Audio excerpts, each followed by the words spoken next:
Hablar del pasado es una forma de actuar desde el presente, no hay un acto de rememoración en donde uno quede neutralizado en el acto presente en el que está rememorando, ¿no?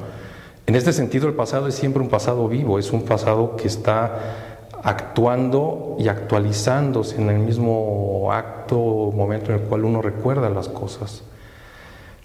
Yo creo que sí hay que recordar, yo creo que sí hay que tener memoria, pero también me inscribiría en este sector de la población que piensa que en particular en este momento en México no hay nada que celebrar.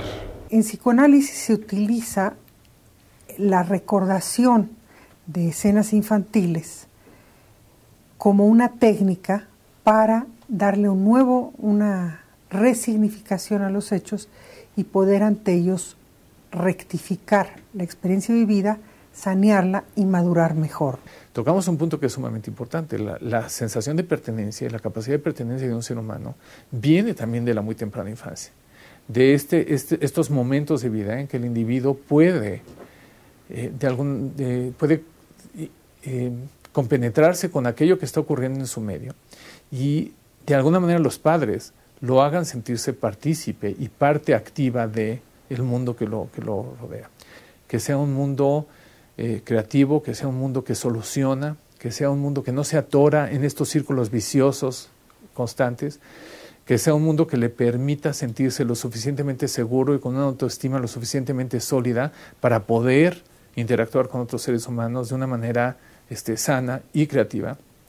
Es lo que le da una sensación de pertenencia y es lo que le da una sensación de poder de una manera colectiva participar en distintas avenidas del desarrollo humano. El psicoanálisis nos ayuda mucho a pensar, a dudar, a preguntarnos qué está sucediendo, ¿sí? Y cómo podemos entender la actualidad en base al pasado. Entonces, el solamente hacer todas estas cosas de imagen, de fuegos artificiales, de construcciones grandes, donde se gasta muchísimo dinero, no nos sirve para nada, ¿no? Ahora, en el tema de conmemoraciones también, como en todo, nosotros podemos ver un polo normal y un polo patológico. Una conmemoración adecuada es una conmemoración, como decía, reflexiva, festiva, de pensamiento, de creatividad, genuina, espontánea. Esa sería una conmemoración adecuada.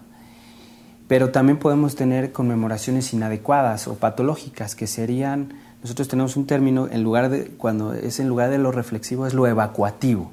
Quiere decir que es un discurso nada más por tapar el vacío, ¿sí? Es un discurso verborreico, es un discurso imaginario, es la fachada, es el gran concierto, es, digamos, las luces artificiales y nada de reflexión, ¿sí? Esa sería una conmemoración que yo consideraría maníaca o una conmemoración evacuativa en ese sentido.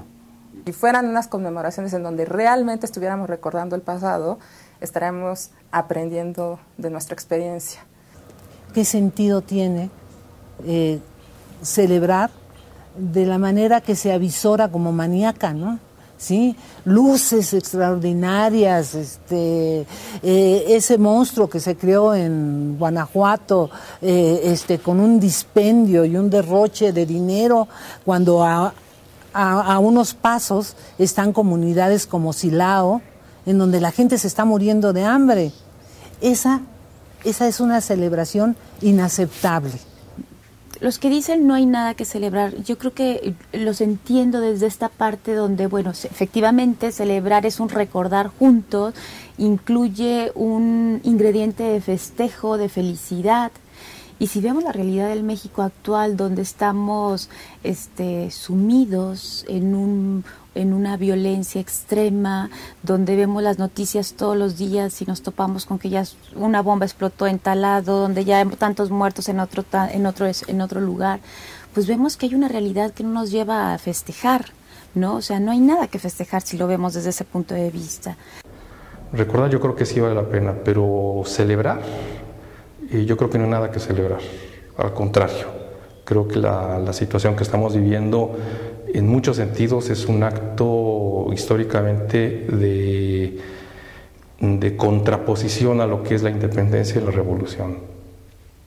No sería tanto celebrar el fracaso, sino celebrar que hemos sobrevivido al fracaso, celebrar que este país sigue vivo y que podemos seguir pensando en construir una nación.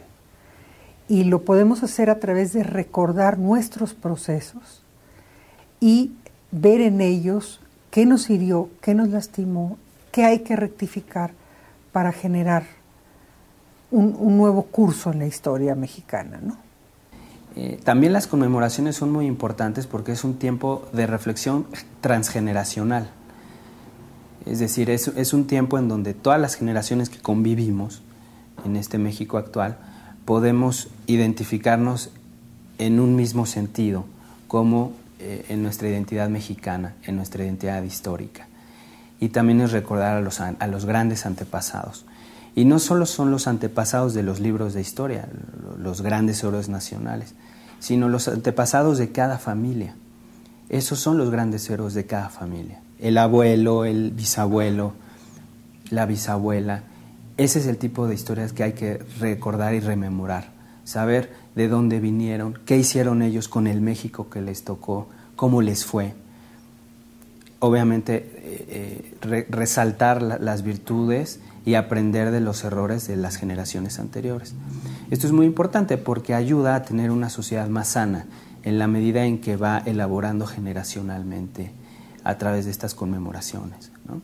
Mientras más tengamos esta capacidad de tener gente comprometida con el país, gente creativa, gente que está verdaderamente tratando de participar de una manera colectiva con lo que necesitamos hacer para nuestro país, probablemente lo vamos a lograr más. Yo digo estos términos y tenemos que entenderlos, porque cuando decimos tenemos que poder utilizar esta parte del individuo que nos lleve colectivamente a salir adelante, ¿de dónde viene la capacidad de compromiso? ¿De dónde viene la capacidad de que un individuo pueda decir yo soy parte de esto y lo tengo que sacar adelante? Si nosotros no conocemos nuestra historia, no podemos pensar en nuestro futuro. Pero también pienso que fueron dos guerras muy traumáticas y que es muy doloroso recordarlas. Se murió mucha gente, fueron muertes muy trágicas. Es algo que le duele al pueblo de México recordar. Pero al mismo tiempo, cuando uno no piensa en lo bueno o en lo malo de los hechos, estos tienden a repetirse interminablemente porque son situaciones traumáticas. Las experiencias vividas son nuestras, tanto las bonitas, estimulantes, iluminadoras, como las más oscuras y siniestras. Esa es nuestra vida, eso somos nosotros. Y si con la idea de evitarnos sufrimientos emocionales, muy comprensible, por cierto, procuramos negar todo lo feo que nos ha pasado y tal vez retocar, maquillar e idealizar lo bonito, estamos viviendo en un mundo ilusorio y nos perdemos a nosotros mismos. El recuperar lo vivido es fundamental. Es fundamental para los individuos, para nuestros pacientes, es fundamental para los grupos humanos, es fundamental para los pueblos. Entonces sí hace falta recordar, pero recordar no es repetir mecánicamente una y otra vez una historia oficial, estereotipada, así como yo decía, maquillada, que cuenta las cosas como nos gustaría que hubieran sido. Es recordar todo, lo bueno y lo malo, y hacerlo con un pensamiento crítico. En este momento me parece que la celebración del Bicentenario quiere ser como muy pomposa y muy fuerte, precisamente para ocultar lo que nos está sucediendo. Y eso es lo que me parece que los mexicanos ya no queremos permitir, que se nos siga escondiendo la verdad a través de festejos, celebraciones o muchas veces sucesos que no son tan importantes, pero que se les da una gran publicidad para ocultar lo importante. Yo creo que no debería de haber fuegos artificiales si antes no hubiera una reflexión, ¿no?, sobre lo que se está conmemorando. Yo pienso que si no es a través del pensamiento y la reflexión, el país no va a lograr salir del bache en el que estamos metidos, porque no vamos a tomar realmente conciencia de qué historia tan rica traemos, porque no es una historia de 500 años, es una historia mucho más antigua, ¿no? Y tenemos precisamente que conmemorar lo que tenemos positivo, lo que tenemos logrado, pero al mismo tiempo dolernos, hacer los duelos, que nos hace falta mucho hacer duelos, ¿no? Y en México usamos la fiesta para tapar los duelos. Yo creo que sí hay mucho que celebrar.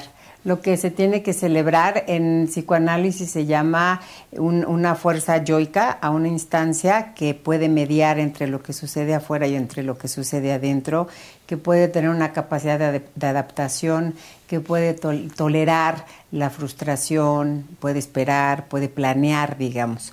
Yo creo que México sí ha tenido etapas, o sí tiene etapas en toda la historia de México con mucha fuerza yoica. Para mí lo que me preocupa es que la celebración se utilice de una manera maníaca para no ver la realidad de lo que pasó y de lo que está pasando. Para mí este festejo tendría que ser una toma de conciencia de lo que hemos vivido, de lo que estamos viviendo, de aquello que nos traumatizó, como lo dije anteriormente, repararlo y poder seguir adelante, ¿no? Yo creo que lo que tendríamos que celebrar es que somos héroes de nosotros mismos, porque nos hemos recuperado. Y la capacidad de recuperarse, si bien es cierto que no ha tenido la dirección adecuada, estamos afuera, tenemos capacidad, y esto es lo que sucede cuando un paciente en el diván toma contacto no solamente con lo que no ha tenido, sino con lo que sí ha logrado hacer. Los que plantean, bueno, no hay nada que festejar, es absurdo, ¿para qué conmemorar? Se engañan tanto como los que dicen, qué bonito, todo ha salido bien. Tanto la idealización absoluta del pasado como una visión oscura y pesimista que nos lleva a desecharlo, son reacciones parciales, defensivas, y que no nos permiten aprender de la experiencia, que eso sería lo fundamental.